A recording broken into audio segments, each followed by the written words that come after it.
This is Tony. John. Dave. I'm Martin. I'm Gary and we're Spandau Ballet. I don't need this pressure on. I don't need this pressure on. I don't need this pressure on. It's interesting. It's the very first time that I've ever been asked to make a film rather than me going and knocking on people's doors asking if I could make it. They got in touch with me. They knew about me. I've worked with Julian Temple for quite a long time, and they said, do you fancy making a film about Spandau Ballet?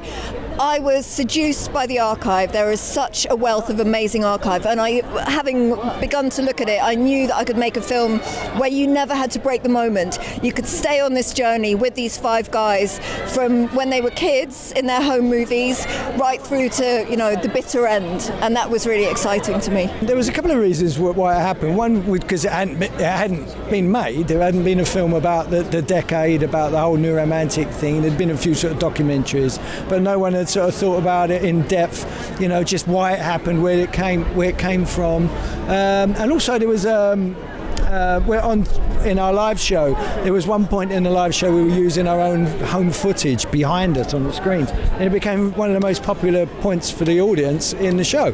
So I thought, well, now's the time to do a film, and why don't we incorporate a lot of that old footage, of our own footage, to make it more personable. I think we wanted an archive-only film, you know, that was told a story about London and about the changes in Britain at the same time, a bit of social history, a bit of youth culture history. We wanted that, but more than anything, we wanted to leave George alone.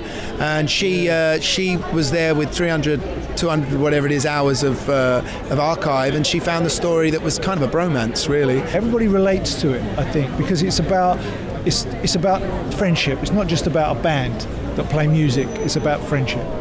The Blitz was small and dark, intense, subversive. A big part of my personality was formed at that club.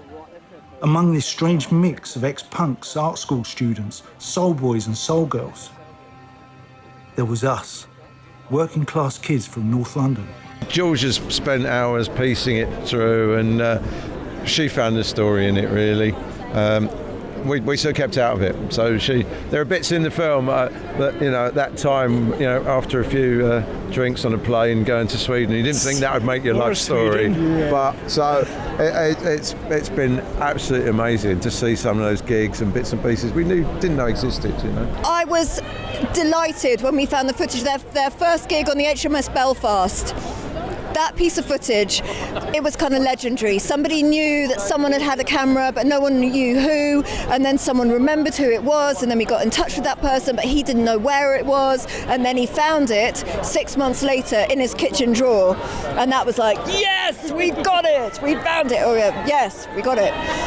Are any of the others of you related? No. Would you be related to each other? I wouldn't be related to him. I'm not related to him. I Long wouldn't, years no. of living with each other. Related to him. Well, these guys talk funny, huh?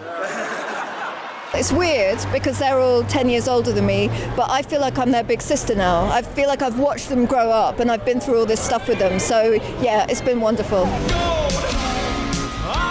Well, you just called me Spandau Ballet's Gary Kemp, and we haven't made a record since 1990. There is no way. We don't want to lose each other. I'd like to find that innocence again. I said to Gary, I want a better end.